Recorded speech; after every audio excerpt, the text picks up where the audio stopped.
If you make good money, maybe even six figures, but you're still treading water financially, you're not alone.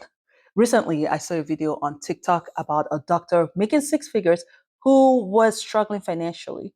In fact, he had to move in with his in laws. That's how bad it was. So it's not uncommon. In today's video, I will tell you why this happens and give you a three-step reset you can start using right now to take control of your finances. We now know, based on experience, that making more doesn't automatically mean having more, right? Because here's what usually happens. We start making more money or earning more, getting that figure that we want, and somehow life has a way of rising to the occasion, right? Things just seem to cost more. We seem to need more. And we're also getting older. We have more responsibilities. We now have kids. We have mortgage. Our responsibilities cost more, and we're busier. We don't have time to spend with intention, right? To plan out our money. That's how it feels. So to us, we're not necessarily doing things wrong. But the truth is, and the fact is, if we don't control the flow of our money, we'll lose it. It's going to disappear regardless of how much we make. Six figures, seven figures will have the same pattern. So here's how you fix it. It's going to be simple and straight to the point because no one has time for the complicated, write down every single thing you spend, and we're not doing that. First of all, you have to assess the situation. Most people don't know where their money is going or how they spend. They guess. You need to know where your money is going before you do anything. And no, you're not going to start tracking every dime that you spend. You do have to take a look at how you spent your last paycheck or your last two paychecks. How did you spend your money? So open up your bank account, your credit card statements. If you only use credit card and then pay it off at the end of the month, take a look at your expenses there to figure out where most of what your spending habits are.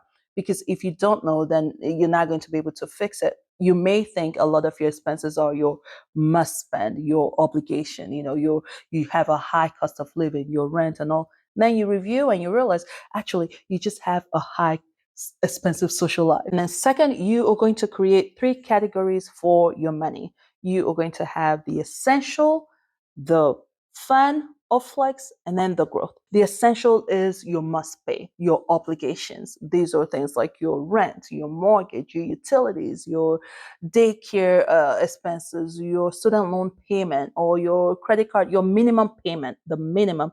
This is what you have to pay to exist. This is what it is now. We have to pay something to live, right?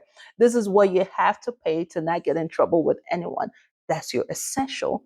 Your second category is the fun, the flex, right? This is where your dining out, your vacation, your ordering food in, your Amazon, your Paramount, your streaming, YouTube Premium. This is in the flex. Your YouTube Premium is not an essential. You can cut that off and there'll be no issues, right? Yeah, you may not be having fun, but it's not a must pay. The flex is important because we need it to have a good quality of life, right? We're not going to say hold on to every single dime and not spend a thing and then you're doing right by money. No, you want a good quality of life. And so the flex is important. Right? This is where your McDonald's money, your everything, your fun money is in the flex. And then your third category, which is equally important, is your growth. This is what makes you feel like you're in control of your money because you know you were doing right by money. So this is where your savings, your investment, if you're paying down debt, this is where you plan for that. You're paying down your car payment will be in this category. Your growth category is what gives you freedom to enjoy the flex category without guilt, right? Because when you know you're doing right by money, when you know you've already allocated some money towards growth, then you can freely spend boldly on whatever it is you want to spend, be it a design or whatnot, because you know you've already allocated money for what you should be doing, your kids 5 to 9, whatever it is. Now, over time, the amount of money you allocate into each of this may change, right? It may vary as time goes on. Perhaps you're paying down debt, so you may have a lot more money going towards the growth category. And over time, when that debt is paid off, now you have a lot more money to channel into your flex, right? You may start off with a very high essential, But then because you are now in control of your money and you see your expenses are about 90 or let's just say 70% of your paycheck, you start looking for ways to cut that down, right? Perhaps we have to move. If we're renting, we have to move. Or if we're able to refinance down the road, let's pray about that. Now we don't need so much in the expenses in the essential category, and that money can flow into the other two categories. This is a much simpler process, I think, than any of the other process, the 50, 30, 40, 80, 60, 90, 40, 50, because you can tailor this to you and what your goal is, i.e., your growth, and also what your essential is right now, right? Whatever percentage of your paycheck your essentials is taking up, the rest gets split into just these two categories. You don't have to try and bend and twist your life into a mold. It's very flexible. You just need to have money going into these categories. How much of it goes into it is based on your life and your goals, your financial goals. Then once you have these three categories, you figured out how much is going into those three categories, you are going to automate something, one thing, because human nature, if you don't do it, you're not going to do it. We are not going to wait until everything is good to then make a move. If your goal is to pay down debt, right now, go set up an automatic transfer to that credit card. Every month, this is the amount that should be transferred from my paycheck account to that debt.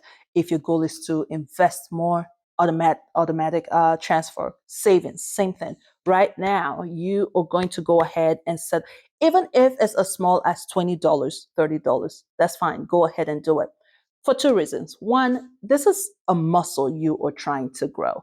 The way you grow a muscle is to use it, right? So you are going to set up this automatic payment. Over time, you will do more. Over time, you will get better at taking action, because part of the problem when you make money, but you're still treading water financially, is lack of action, inaction, right? So setting up that automatic transfer right away is exercising the muscle of taking action.